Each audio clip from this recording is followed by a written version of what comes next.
because I am a local person. I belong to Jokihat. Jokihat is it located in Aradia district. In Aradia district, 90 kilometers away from here to Jokihat. Jokihat local area में आता है। जब इस तरीके से हमने उनसे बात की, हमने कहा कि 105 नहीं दूंगा।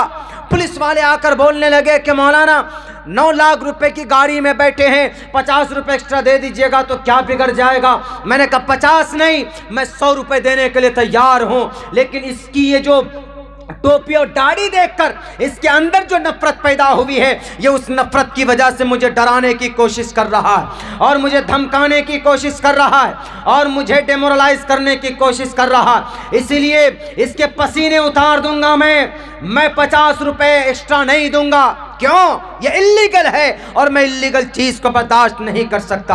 हमने कहा कि आप हमारे प्रोटेक्टर हैं, आप प्रशासन के लोग हैं, आप हमारे मुहाफिज हैं, हमारी हिफाजत आप कीजिए, आप उनकी तरफदारी क्यों करते हैं? इसीलिए मैं गाड़ी खड़ी कर दूंगा यहाँ पर, मैं एक कदम आगे बढ़ने नहीं दूंगा। पीछे ट्रैफिक जाम लग जाता है, ड्राइवर लोग आकर कहते हैं कि जब ये अपना आधार कार्ड दे रहा है, जब ये अपना प्रूफ दे रहा है कि ये लोकल एरिया का रहने वाला आदमी है, तो ये जोर जबरदस्ती क्यों? वो जो आदमी जिद पर अड़ा हुआ था, टूल टैक्स का ओनर जो था, वहां का जो मैनेजिंग डायरेक्टर था, वो तिलक लगाए हुए था। हमने कहा कि मेरी टोपी और दाढ़ी देखकर तुम्हारे अंदर ये नफरत पैदा हुई, तुम्हारे अंदर ये चीज़ दुश्मनी पैदा हुई कि मौलाना साहब को डराएंगे धमकाएंगे। हमने कहा कि तुम्हारे माँ ने दूध नहीं पिलाया, तुम्हें डराने धमकाने के लिए कोई माए का लाल पैदा नहीं हुआ है। मैं अब्दुल्ला सालिम, मैंने मदरसे के अंदर रहकर तालीम हासिल की है, मैंने कुरान करीम को पढ़ा है, मैंने दाल और रोटी खा खा कर, हमने कीड़े वाले चावल खा खा कर हमने तालीम हासिल की है।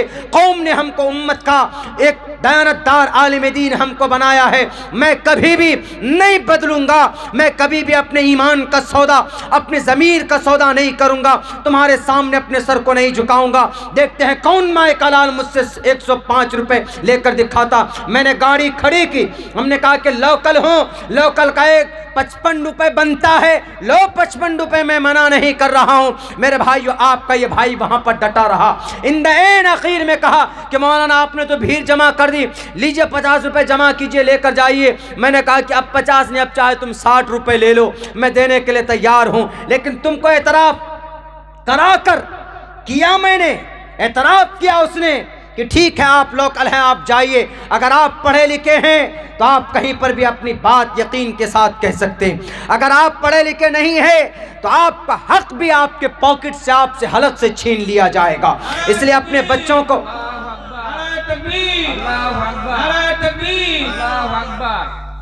मेरे भाइयों, इसलिए मैं कहा करता हूं कि अपने बच्चों को मदरसों में भी पढ़ाइए, मकतब में भी पढ़ाइए। तफरीक, इंतशार से कौम बर्बाद होती। अगर हम मुत्तहिद होकर, दो ही रास्ते हैं, अगर हम इन दोनों रास्तों पर चले तो मैं आपको दावे के साथ कह सकता हूं, कोई माए का लाल आपको छू नहीं सकता, आपको हाथ नहीं लगा सकता। हमारे कौम के नौजवान, मैं समझता हूं कि तकरीबन 53% नौजवान ऐसे हैं जो सिग्नेचर करना नहीं जानते, जो साइन करना नहीं जानते। बहुत बड़ी तादाद है नौजवानों की, और अल्हम्दुलिल्लाह जिसके सीने के अंदर ईमान होगा, नूरानियत अंदर होती, लेकिन जब आप आगे कदम बढ़ाएंगे तो यकीनन तालीम के मैदान में जब आप जाएंगे तो वो नूर फैलेगा, फूटेगा, बाहर निकलेगा, और फिर कोई बदनाम नहीं कर सकता। अच्छी तरह से आप देख लीजिए, जहां जहां पर हमारे नौजवान पढ़े लिखे किसी कंपनी में है, अल्हम्दुलिल्लाह अच्छे पोस्ट पर, अच्छे ओहदे पर। हमारे इलाके में अभी पिछले साल की बात, बल्कि लॉकडाउन के बाद एक नौजवान का ऐलान होता है हमारे गांव के करीब का कि भाई उस नौजवान ने यूपीएससी के अंदर कामयाबी हासिल की, यानी वो डीएम बनेगा। सिविल सर्विसेज में अपने बच्चों की तैयारी होनी चाहिए। आपके डिस्ट्रिक्ट के अंदर अगर कोई हमला हिंदू मुस्लिम का फसाद होता है तो उसका कंट्रोल करने वाला कौन होता है? डिस्ट्रिक्ट मजिस्ट्रेट होता है, एसडीओ एसडीएम होता है। अगर वहां पर हमारे बच्चे होंगे, इस्लामी मिजाज के होंगे, मानवता हमदर्दी होगी, वह हिंदू को भी साथ लेकर चलेगा, मुसलमानों को भी साथ लेकर चलेगा। अगर ये चीज हम करते हैं, तालीम अपने बच्चों को देते हैं, तो इंशाअल्लाह हम इलाके को बदल सकते हैं। 98 साल हुए हैं किसको? आरएसएस को 98 साल। 98 साल के बाद आज की तारीख में उनको उनके पसंद का पीएम, उनके पसंद का सीएम, उनके पसंद का मेंबरान, उनके पसंद के लोग हर जगह पर बैठे हुए, हर जगह पर मेहनत की उन्होंने तालीम में, जहन को बनाया, तो आज कामयाबी उनके हाथ में। अगर आपके बच्चों के मुंह में जुबान होगा तो अगर कोई बोलेगा, उत्तर प्रदेश से उठने वाला या एमपी से उठने वाला कोई भी बहरूपिया बोलेगा कि हम इस देश में कलिमा पढ़ने वालों को नहीं रहने देंगे, हम नमाज नहीं पढ़ने देंगे, हम ज़कात नहीं अदा करने देंगे, अगर हमारे नौजवानों के मुंह में जुबान होगा, अगर पढ़े लिखे होंगे, तो इंशाअल्लाह तबारक व तआला वो उनके सवाल का जवाब प्यार से देंगे। एक आदमी ने सवाल किया इस्लाम मजहब के बारे में। हमने कहा कि भैया भारत तो दूर की बात है, चीन जापान के अंदर वहाँ मुसलमानों को आज बड़े अछूत निगाह से देखते, लेकिन चीन के अंदर इस्लाम का प्रचार तशद्दुद से किया है? बिल्कुल नहीं, बल्कि इस्लाम का प्रचार हज़रत साद लबीद रज़ी अल्लाह ताला 36 हिजरी में, यानी नबी के मदीना पहुँचने के 36 साल बाद नबी पाक अलैहिस्सलातु वस्सलाम के एक सहाबी हज़रत साद लबीद रज़ी अल्लाह ताला कहाँ है? चाइना। चाइना में पहुँचते हैं और चाइना के उस पूरी फैमिली ने उनको देखा और कहाँ ये बंदा कहाँ से आया? कहा कि सर अरब कंट्री से आया है। कहा कौन है पूछो। उन्होंने कहा अपनी ज़ुबान में, अरबिक ज़ुबान में, उस वक्त उन्होंने कहा कि मैं मुसलमान हूँ, मैं अल्लाह के नबी का ग़ुलाम हूँ, अल्लाह तबारक व तआला का एक बंदा हूँ, नबी की शरीयत के मुताबिक, कुरान के फरमान के मुताबिक ज़िंदगी गुजारता हूँ। उन्होंने जब मार्केट लगी तो मार्केट में जाने के बाद सारे लोग अपने अपने अनाज लगा कर बैठे, ये भी अपने अनाज गेहूँ लगा कर बैठे, तो इनकी गेहूँ के अंदर गीलापन था। तो इन्होंने कस्टमर को कहा कि भैया इस गेहूं के अंदर गीलापन है, इसके अंदर ये खराबी है और इसके अंदर ये सूखा है, इसको ले लो, इसकी कीमत ज़्यादा होगी, इसकी कीमत कम होगी, इसमें ये खराबी है। जब बादशाह के वो एलची थे, उन्होंने बादशाह के जो फरस्तादा थे काम करने वाले सीबीआई वाले, जब उन्होंने तहकीक पेश की, उन्होंने कहा कि बादशाह सलामत, यहाँ एक ऐसा अरब कंट्री से आदमी आया है जिनके तरह ईमानदार हमने आज तक नहीं देखा।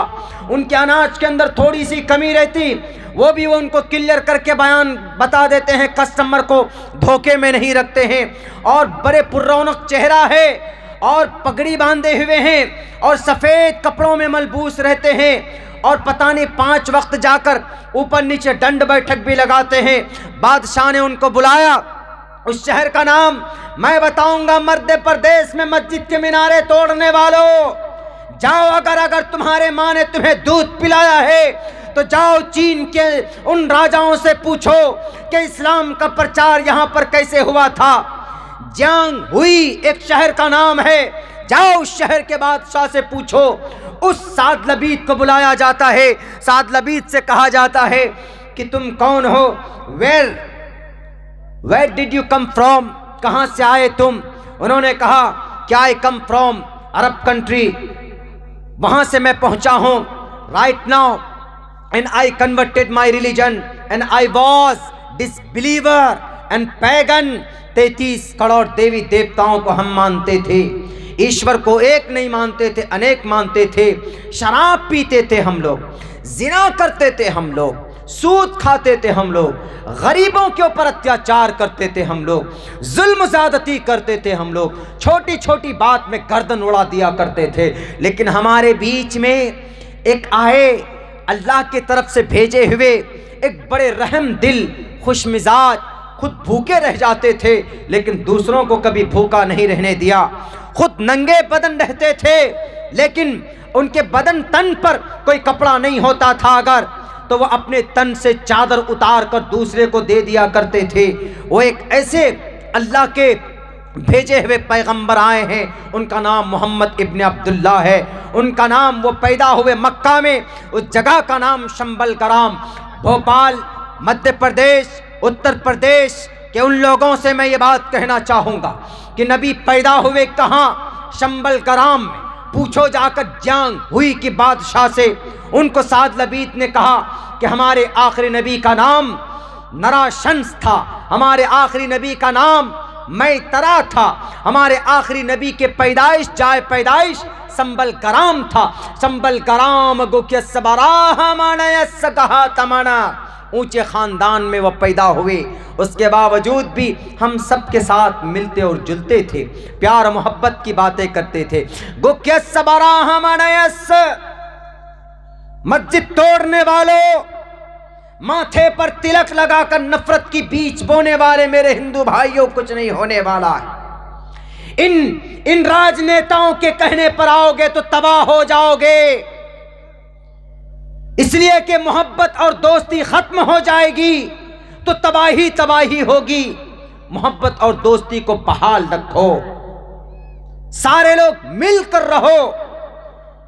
ये गद्दार लोग हैं, कुछ पैसे भेजकर शराब की थैलियां देकर अपनी कुर्सी को बनाए रखना चाहते हैं।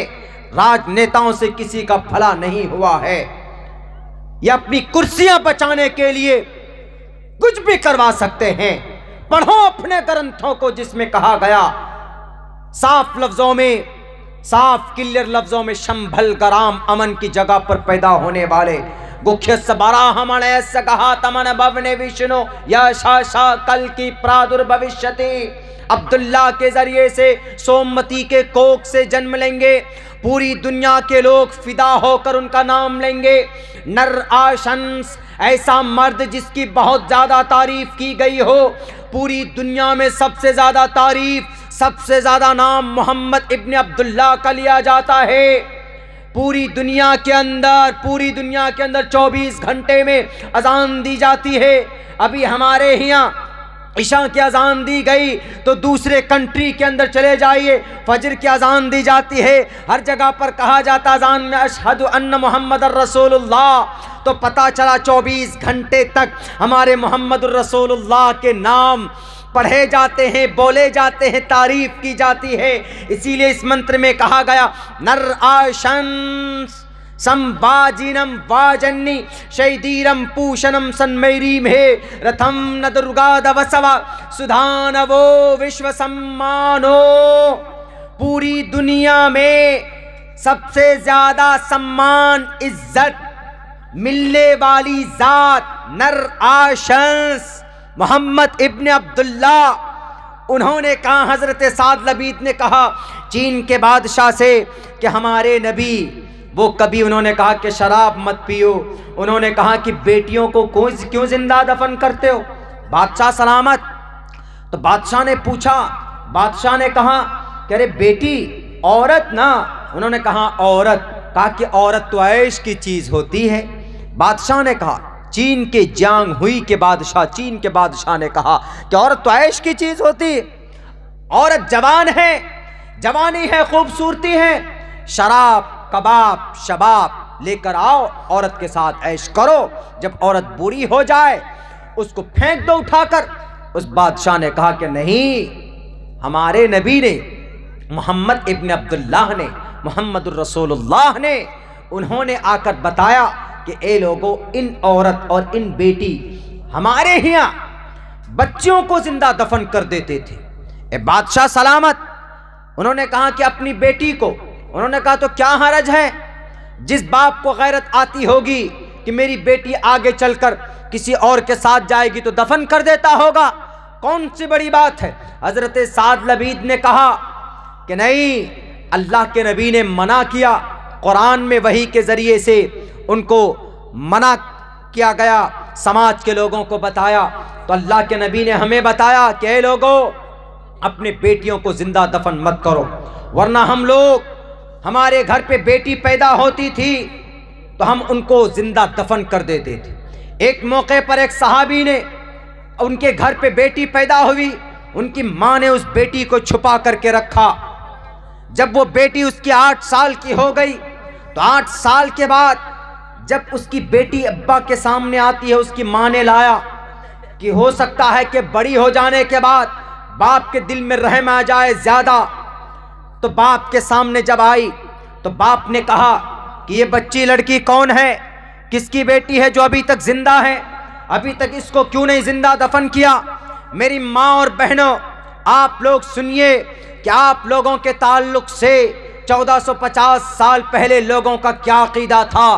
कुर्बान जाओ काली कमली वाले आका पर, जिन्होंने आपके मकाम को बयान किया, जिन्होंने चीन के बादशाह को समझाया, जिन्होंने फ्रांस के बादशाह को समझाया, जिन्होंने यहूद और नसारा को बताया और जिन्होंने कम्युनिज्म को बताया कि बेटी घर की रहमत होती है, बेटी अगर माँ बन जाए तो उस माँ के कदम के नीचे जन्नत है। मोहम्मद रसूलुल्लाह ने बताया।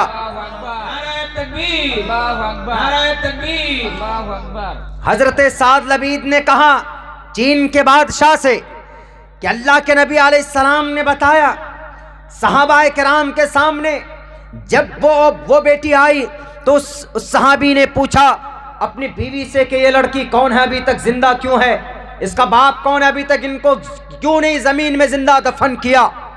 तो उसकी माँ ने कहा, उस सहाबी की अहलिया ने कहा कि ये किसी और की बेटी नहीं, ये आपकी बेटी। वो सहाबी अल्लाह के नबी के पास ईमान लाने से पहले का ये वाक़या बयान कर रहे थे। तो उस वक्त हज़रत साद लबीद भी शायद वहीं पर थे।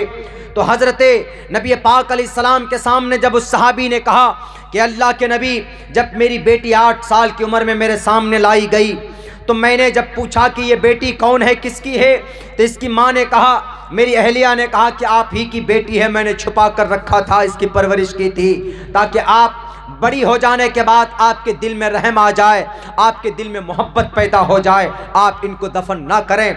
मेरे दिल में बहुत ज़्यादा रहम है, बहुत ज़्यादा दर्द है, मैं माँ हूँ, ममता की वजह से मैंने इसको छुपा के रखा। खुदारा इस बेटी को जिंदा दरगोर मत कीजिएगा, इसको ज़बा कीजिए, ज़बा करके इसका कत्ल मत कीजिएगा। तो उस सहाबी ने उस वक्त तो कहा कि ठीक है, कोई बात नहीं, लेकिन अंदर ही अंदर वो गैरत थी, मेरी ये बेटी कल चलकर इसको कोई और लेकर जाएगा, किसी और के साथ रहेगी, ये चीज़ नागवार गुजर रही थी उनके दिल में। अंदर ही अंदर प्लानिंग तैयार की। अल्लाह के नबी से कह रहे थे कि अल्लाह के नबी, मैं अंदर ही अंदर प्लानिंग बना रहा था कि कैसे इस बच्ची को हम दफन कर दें, ख़त्म कर दें। 1-2 रोज़ उसको शिकार के बहाने से जंगल पे लेके गया, उनकी माँ से कह के कि हम शिकार पर लेके जा रहे हैं। 2 रोज़ लेकर गए, आ गए, माँ को यकीन हो गया इनको अब कत्ल नहीं करेंगे, दफन नहीं करेंगे। लेकिन तीसरे रोज़ मैंने फावड़ा भी साथ में लिया और भी सामान मैंने साथ लिए, और वो बेटी भी बोली कि अब्बा मैं आपके साथ जाना चाहती हूँ, आज भी शिकार में चलूँगी। उन्होंने कहा कि ठीक है बेटी चलो। अपनी बेटी को साथ लिए बहुत दूर जंगल में निकल गए। जाने के बाद वो सहाबी अल्लाह के नबी से कह रहे कि अल्लाह के नबी, मैं मिट्टी खोद रहा था, मिट्टी जब मेरे पैर में पड़ जाती थी तो वो मेरी छोटी सी मासूम सी बेटी मेरे पैर से मिट्टी हटाती थी कि अब्बा आपका पैर गंदा हो गया, ख़राब हो गया। जब मिट्टी मेरे सर पर या मेरे हाथ में लग जाती थी तो मेरी बेटी अपने कपड़े से उसको साफ करती थी कि अब्बा आपको तकलीफ हो रही है, आप बैठिए मैं खोदती हूँ। लेकिन उस बच्चे को क्या पता था कि वह कब्र उसी के लिए खोदा जा रहा। ए अल्लाह के नबी, मैं इतना जालिम था, मुझे तो उस वक्त सिर्फ ये ताना सता रहा था कि मैं किसी तरीके से इस बेटी को जिंदा दफन कर दूं। उस बेटी ने कहा कि अब्बा आप ये क्यों गड्ढा खोद रहे हैं? उन्होंने उस वक्त कहा कि बस ऐसे ही खोद रहा हूँ। खोदते रहे 2-3 घंटे के बाद जब वो कब्र खुद गई तो उसके बाद जब उस बेटी को डालने लगे तो उस बेटी ने चीख करके कहा कि अब्बा आप मुझे क्यों दफन करना चाहते, आप मुझे छोड़ दीजिए। मैं, अगर आपको लगता है कि मैं आपके सर पर बोझ बनूंगी तो अल्लाह ने मुझे तो हाथ दिए हैं, मैं अपना रोजी रोटी कमाकर अपनी ज़िंदगी पाल लूँगी, लेकिन अब्बा मेरे खून से आप अपने हाथ को मत रंगिए, आप कातिल मत बनिए। ए अब्बा आप मुझे क्यों कत्ल कर रहे हैं, मैं आपकी बेटी हूँ, मैं आपका ही खून हूँ, आप ही से मैं पैदा हुई हूँ। आखिर मेरा क्या कसूर है, मेरी क्या गलती है जिसकी वजह से आप मुझे कब्र में डाल रहे हैं। कुर्बान जाइए। काली कमली वाले नबी पाक अलैहिस्सलाम रो रहे थे जब सहाबी ये वाक़या सुना रहे थे, लेकिन उस वक्त ये तशद्दुद उस वक्त के लोगों के अंदर थी। बेटियों के ताल्लुक से, औरतों के ताल्लुक से उन्होंने बिल्कुल भी नहीं मानी। वो बेटी को धक्का, जोर से धक्का देकर ऊपर से 5 मन मट्टी चढ़ाकर दफन करके वहां से आ गए। आने के बाद अल्लाह के नबी जब सुने, अल्लाह के नबी ने कहा कि जालिम इंसान, तुम्हें बेटी के ऊपर रहम नहीं आया, पता ये कौन है, ये बेटी है, ये बेटी है, तुम्हारे घर में बेटी है अगर औरत तो तेरी घर की रहमत है वो। अगर तेरे घर में ये बेटी औरत तुम्हारी बहन की शक्ल में होती है तो तुम्हारी घर की इज्जत होती है। अगर ये औरत तुम्हारी घर में बीवी बनकर है तो तुम्हारी घर के अंदर तुम्हारी शरीक हयात है, तुम्हारे लिए खाना बनाती है, तुम्हारे लिए तुम्हें खुश करने के लिए और वो काम कर गुजरती है। अगर वो तकलीफ में हो, दर्द में हो तो तुम्हें खुश करने के लिए कभी भी वो तुम्हें मना नहीं करती है। और एक बात याद रखो दुनिया वालों, अल्लाह के नबी का पैगाम था, कहा उस बादशाह सुन रहा था हजरत लबीद के जरिए से ये वाक़या, और उन्होंने कहा कि बादशाह साहब आज तक दुनिया के अंदर औरत को वो मकाम नहीं दिया, लेकिन मेरे नबी ने कहा कि लोगों, अगर औरत माँ बन जाए, अगर बेटी माँ बन जाए, अगर ये औरत, अगर तुम्हारी बहन माँ बन जाए तो फिर उस माँ के कदम के नीचे जन्नत है। ये मकाम आज तक किसी ने भी नहीं दिया, लेकिन मोहम्मद इब्न अब्दुल्लाह ने कहा कि औरत के कदम के नीचे जन्नत है। कुर्बान जाऊं मेरा सब कुछ मोहम्मद रसूलुल्लाह के लिए कुर्बान।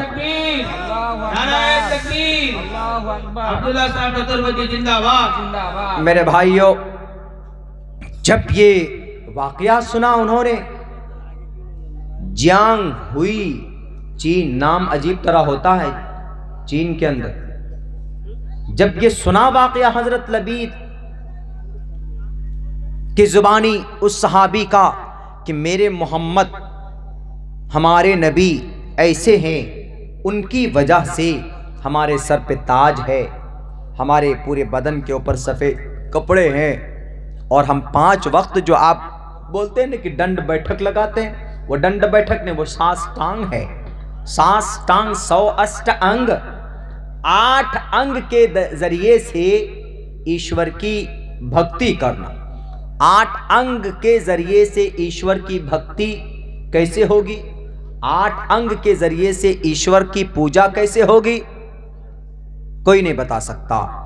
एक ही जरिए से हो सकती, कब? जब आप नमाज में सजदे में जाते हैं। सजदे में जब आप जाते हैं तो दोनों आपके ये पैर के अंगूठे लगते हैं, फिर घुटना, उसके बाद फिर दोनों हाथ 6 हो गए, उसके बाद फिर नाक और पेशानी 6 7 1 8 100 अष्टांग। नमाज पर एतराज करने वाला उठाओ अपनी किताब, देखो 100 अष्टांग का तज़किरा है कि नहीं तुम्हारी ग्रंथों में। देखो प्रथमा दारका जीवा दियो दिदियन मुजियते का तज़किरा है कि नहीं ग्रंथों में।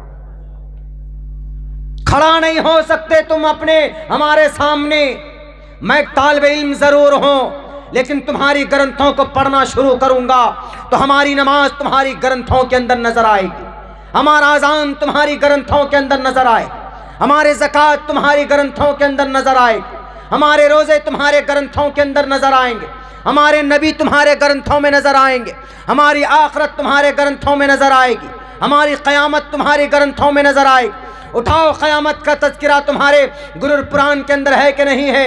ओम पूर्णमिदः पूर्णमिदं पूर्णात् पूर्णमुदच्यते पूर्णस्य पूर्णमादाय पूर्णमेवावशिष्यते। ओम शांति ओम शांति ओम शांति। उठाओ हमारे सूरह फातिहा का तज़किरा तुम्हारे गायत्री मंत्र में है कि नहीं है। ओम भूर्भुवस्वः तत्सवितुर्वरेण्यं भर्गो दिवस्य धीमहि धियो यो नः प्रचोदयात्। उठाओ आखिरत का तज़किरा, मरने के बाद दोबारा जिंदा होने का अकीदा हम रखते हैं तो तुम्हारे ग्रंथों के अंदर है कि नहीं है। युनः पिता जनिता युविधाता धामानि वेद भूनानि विश्वा युदेवानाम नाम दायक इब्तम संप्रश्नम भूना यंतयन्या।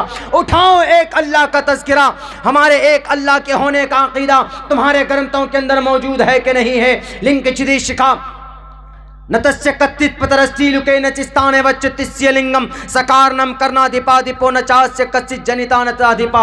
उठाओ मौत का तज़किरा तुम्हारे ग्रंथों के अंदर है कि नहीं। अविक्तम विक्ति मां पण्यम मन्यन्ति माम बुद्धमा परम भाव मजानंतो ममाव्यमानुत्तमम। उठाओ एक अल्लाह की इबादत का तज़किरा जो बिना किसी अंग के बने हुए हैं तुम्हारे ग्रंथों के अंदर मौजूद है कि नहीं। न देवा मुरच्छलामिया, अगर ना हो तो मुझे कहना।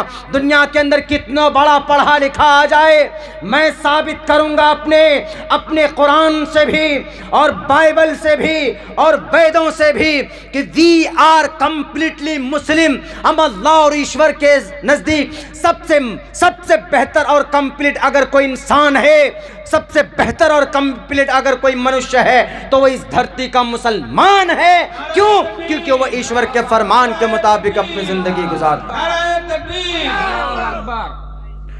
मेरे भाइयों, बातें तो बहुत सारी होती है, ये बातें उन तक पहुंचनी चाहिए। और ये वक्त ऐसा है हमारे और आपके लिए बड़ा चैलेंजिंग वक्त है। चारों तरफ से आपको अपने लोग भी बेवकूफ़ बनाते हैं, अपने लोग भी बेवकूफ़ बनाते हैं कभी कभी हम लोगों को। हमें बेवकूफ़ नहीं बनना है। समाज के अंदर कोई बहुत बड़ा आपदा, कोई दिक्कत परेशानी आ जाती है तो कोई बाहर से तुर्रम खां आपके मामले का हल नहीं करता, बल्कि आपके समाज के लोगों को खुद से हल करना पड़ता है। इसलिए आप अपने समाज को स्ट्रॉन्ग करने के लिए क्या कीजिएगा। First of all you have to do, you will have to, आपको करना है to educate your children, your child. अपने बच्चों को तालीम दीजिए। कोई मामला अटक जाता है तो हमारे अकाबिरीन उम्मत उलमाए किराम मौजूद, उनसे रुजू करें, उनकी ज़ियारत करें, उनके सामने जाएं तो इंशाअल्लाह तबारक व तआला मैं लिख कर देने के लिए आपको तैयार हूँ कि वह आपकी सही रहनुमाई करेंगे। अगर आपने अपने बच्चों को तालीम दे दी, तालीम याफ्ता बना दिया, अभी तक तो हम लोग खाने पीने पर पे अपनी ज़िंदगी गुजार लिए, जो पढ़े, जो एजेड तबके के लोग हैं, लेकिन यहाँ से अपनी नस्ल को पढ़ाइए। मैं जलसों में जाता हूँ मेरे भाइयों, मैं हर फील्ड से जुड़ा हुआ, सियासी फील्ड से भी जुड़ा हुआ हूँ और तालीमी मैदान से भी हमारा, बल्कि सबसे मजबूत और स्ट्रॉन्ग हम जो काम कर रहे हैं वो तालीम के ऊपर कर रहे हैं। जलसों में जाता हूँ, लोग बुलाते हैं, तकाजा करते हैं, जिद करते हैं, इसरार करते हैं। जैसे आपके इस जलसे के अंदर हमारे भाई मुग़ल आज़म साहब, वो पूरे इस बंगाल के अंदर हमको अपनी गाड़ियों से घुमाते हैं और कलकत्ता के अंदर हम रुकते हैं भाई तजम्मुल साहब जो हमारे बराबर में बैठे हुए हैं, और खड़गपुर के अंदर उलमाए किराम का बहुत बड़ा तबक़ा है। आपके इस इलाक़े में बहुत तकरीबन 2, 2.5, 3 साल से हमारा आना जाना रहता है। लोग मोहब्बत से बुलाते हैं तो चले जाते हैं कि एक पैगाम दे दूं लोगों को, जो चीज़ मैंने पढ़ी हासिल की है वो आप तक पहुंचा दूं।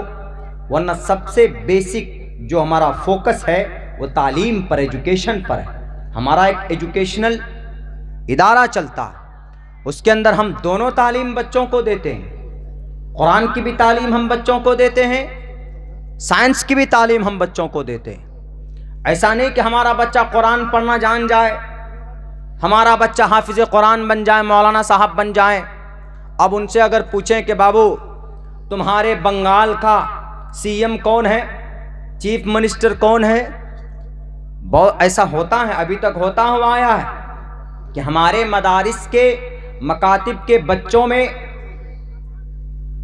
सोशल सामाजिक ज्ञान देने का कम रुझान रहा है, लेकिन नहीं, देना चाहिए, ताकि अगर कोई मिदनापुर का बच्चा है, मदरसे में पढ़ रहा है, हाफिज़ कुरान है, बहुत बड़ी बात, हाफिज़ कुरान अगर है तो दुनिया में उससे बड़ा ओहदा मैदान महशर के अंदर कुछ नहीं हो सकता। लेकिन दुनिया में जीने के लिए ज़रूरी है कि उनको ये भी पता होना चाहिए कि भाई तुम्हारा सीएम कौन है बंगाल का, ये भी पता होना चाहिए कि भाई हमारी सीएम मौजूदा ममता बनर्जी हैं, आगे कौन होगा, उससे पहले कौन थे, वो एक अलग बात। हम जिस डिस्ट्रिक्ट में रहते हैं, यहाँ का डीएम कौन होता है, एसपी कौन होता है, ब्लॉक में बीडीओ किसको बोलते हैं, सीईओ किसको बोलते हैं, ये सब चीज़ होती। आपका कोई भी मैटर अगर होता है तो आप ब्लॉक में जाते हैं, जहाँ सीईओ होता है, बीडीओ होता है, बीईओ होता है।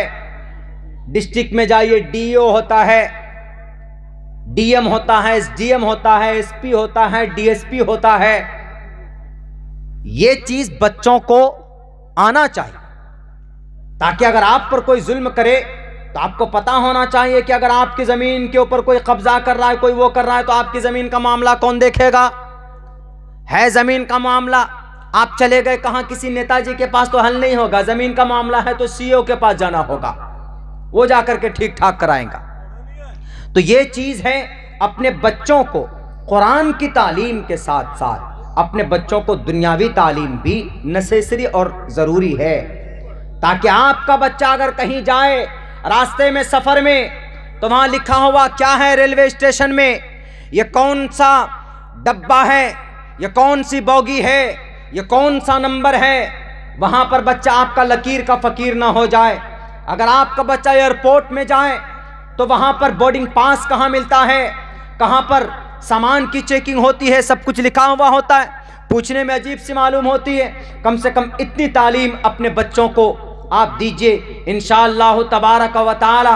अगर आपने इतना काम किया तो आप मरकर चले जाएंगे, लेकिन आपके बच्चे को दुनिया के अंदर कभी भी तकलीफ़ का सामना नहीं करना होगा। मेरे भाइयों, मैं जानता हूँ तकलीफ़ होती है समाज के अंदर उन्हीं लोगों को जो लोग पढ़े लिखे नहीं होते, तकलीफ़ होती है समाज के अंदर उन्हीं लोगों को जो लोग अंगूठा छाप होते हैं। बड़ी दिक्कत होती होगी आप लोगों को जो लोग इस दहलीज पर हैं, इस मरहले से अभी गुजर रहे हैं। इसलिए अहद कीजिए, दो काम अगर आपने कर लिया, एक काम तालीम का अगर आपने कर लिया और दूसरा काम यूनिटी और आपने इत्तिहाद बना लिया, तो मैं आपको दावे के साथ कह सकता हूँ आने वाली 25-30 साल के बाद जो नस्ल है, इंशाअल्लाह यही नस्ल आपके समाज को तरक्की के दहलीज पर देखेगी। इसलिए कि एजुकेशन, तालीम का मकसद ही वही है। The primary aim of education is to prepare and to qualify, तैयार होना अपने समाज डेवलपमेंट